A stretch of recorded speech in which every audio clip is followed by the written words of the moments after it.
Hey guys, and welcome to the first video in our 1 John series. 1 John 1:1. What was from the beginning, what we have heard, what we have seen with our eyes, what we have perceived, and touched with our hands, concerning the word of life. In the Greek language, just like in English, there are masculine, feminine, and neuter pronouns, as well as nouns. An example of a masculine pronoun would be he, his, or him. An example of a feminine pronoun would be her, hers, or she. An example of a neuter pronoun would be this, that, it, or in the case of 1 John 1:1, what. What was from the beginning, what we have seen. John uses a pronoun without a masculinity or femininity. He uses a neuter pronoun.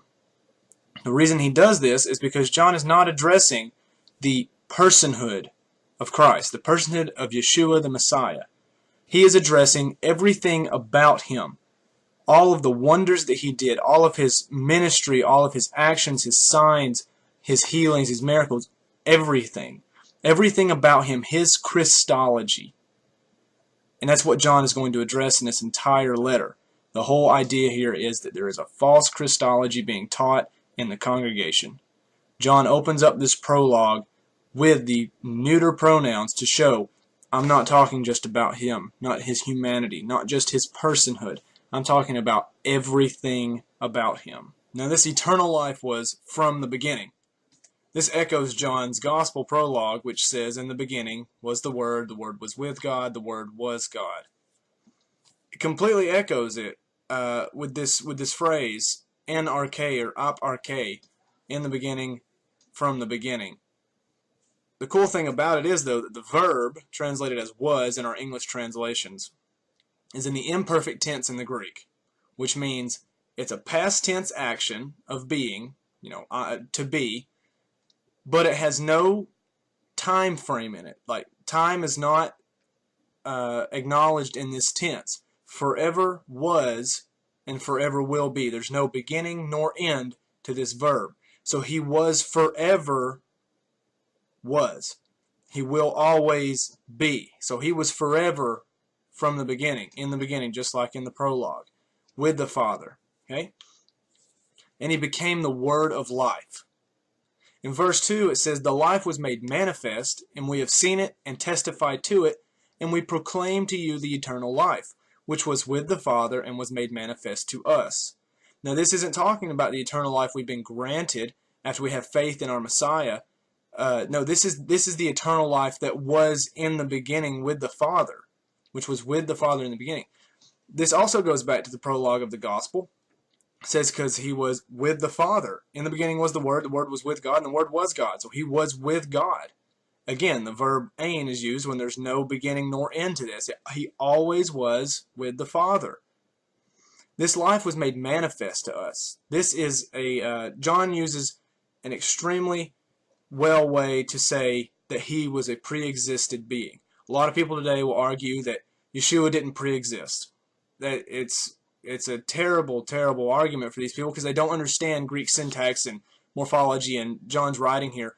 John is screaming that he pre-existed. He was forever, and he will be forever, with the Father. Okay? And theos ein halagos. God was the Word. The Word was God. Everything that made up Yahweh makes up the Word. Theos ein halagos. Everything that makes him up makes up the Word. He was with the Father, and this was made manifest to us. Okay? In verse 3 we see, that which we have seen and heard we proclaim also to you, so that you too may have fellowship with us. And indeed our fellowship is with the Father and with His Son, Yeshua the Messiah, Jesus the Christ. Now this is cool because the word fellowship, what do we think of when we hear or say the word fellowship? A lot of people think, oh, well, eating, hanging out in the fellowship hall beside the church or something like that. Yeah, that's the 21st century usage of the word fellowship. The first century Greek usage of the word fellowship is much different. The word fellowship has a root word which is koinon, which is common. Okay? The relation here is, if you know, when Peter in Acts 10 has said, "No, Lord, for I've never eaten anything common or unclean," he uses the word koinon, means common. What this means is there's something shared among it. It's just everyday stuff. It's shared among it. Okay? So when he says we have fellowship, this root word would be common. It is there's something shared among these people that make them for the greater purpose. They're of one purpose or of one reason. So he says we have fellowship. We want to extend this fellowship to you. This is why we are writing this. Okay? And he says, but our fellowship is with the Father and His Son. Now, John has just issued an eyewitness account in these first few lines. He said, what we have heard, what we have seen with our eyes, what we have perceived, and what we have touched with our hands. This is an eyewitness account. John is stating his apostolic authority, showing that, hey, I was with him. I was here when he was doing all this stuff. I know him. I've experienced him. I've perceived him. I'm horao, the word he uses for perceive. I have known him. Okay? You'll see this develop later in the letter, because John deals with people coming in, successionists coming in, and stealing away some of the people of John's congregation by means of false doctrine. So what he's saying up front here is, I've got an apostolic authority. I heard him. I saw him. I touched him. I perceived him.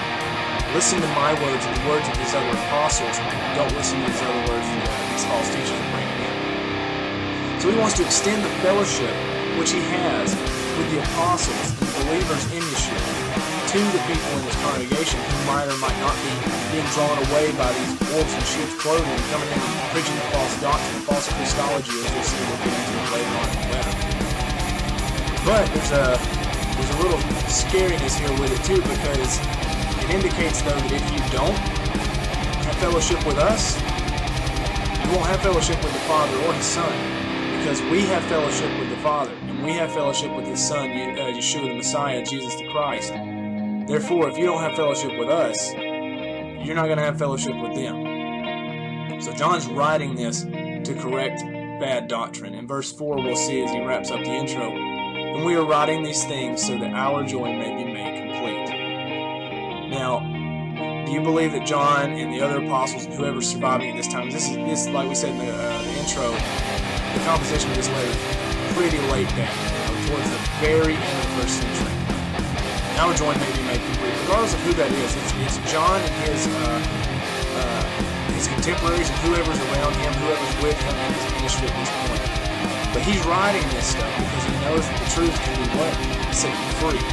So if he's writing the truth to the people who are being led away by the successionists, being led away by false doctrine into spiritual death because they're being taught wrong of Yahweh, he's writing this, and if it gets into the ears of the hearers, then his joy is going to be made complete, because you're going to have fellowship with John and the other people he's with, and you're going to have fellowship with the Father and the Son.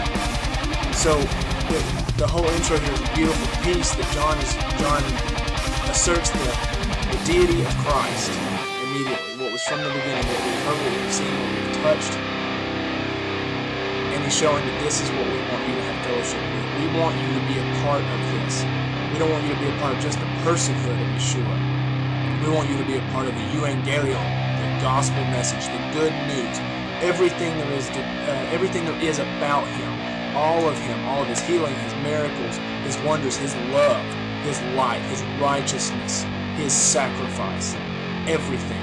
John's writing in this intro, and he wants his joy made full when people hear this.